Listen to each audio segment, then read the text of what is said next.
Ndagusuje mu rwego mpuzamahanga isi yose hari ibiganiro by'amahoro biri gukorwa i Washington hagati y'ibihugu bifitanye amakimbirane hagamijwe kugabanya intambara n'umutekano muke mu bice bimwe na bimwe by'isi. Ibibazo bya politike muri Iran byongeye kugarukwaho ni nyuma y'impinduka mu buyobozi bukuru bw'igihugu. Intambara n'umutekano muke mu bice bya Afurika n'uburasirazuba bwo hagati bikomeje kuba ikibazo gihangayikishije isi. Naho mu karere ka Afurika y'uburasirazuba haracyari ibiganiro by'umutekano n'amahoro hagati y'ibihugu bitandukanye, twavuga nk'igihugu cy'u Rwanda ndetse na DRC cyangwa se Repubulika Iharanira Demokarasi ya Kongo. Hakaba hari ndetse n'ibikorwa byo gushimangira ubufatanye hagati y'ibihugu mu rwego rw'umutekano n'iterambere.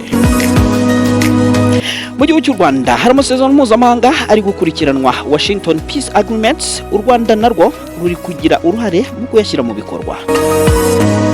Ni mu gihe Stade Amahoro yafunzwe by'agateganyo kubera imyiteguro y'amarushanwa mpuzamahanga ya FIFA.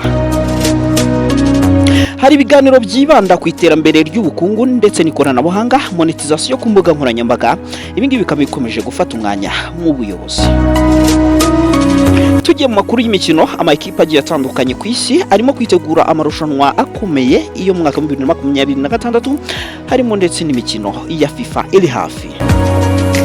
Tugiye mu gihugu cy'u Rwanda hari gahunda yo guteza imbere impano z'abakiri bato mu mupira w'amaguru. Nitwa Bomviva, iyi ni Kingdom JBTV, wacyo usabwa n'ukana subscribe niba utarakanze subscribe kayikanda, uwaba utarakora like ukayikora ndetse byabona byiza ugasharinga. Iyi ni Kingdom JBTV, it's your man.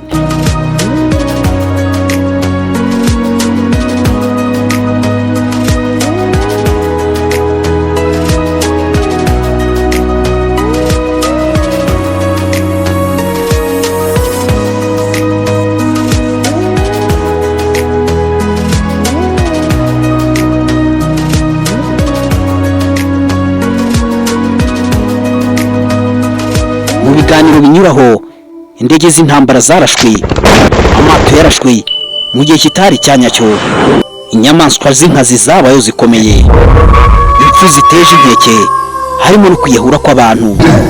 Ibi byose iyo tubishyize hamwe bihinduka uruhererekane rw'ibibazo byugarije isi muri rusange. Ibi byose ni mu kiganiro mucyo tubona kuri Kingdom JBTV. Naho ngiye nitwa Bomviva, ikaze ryurarihorana.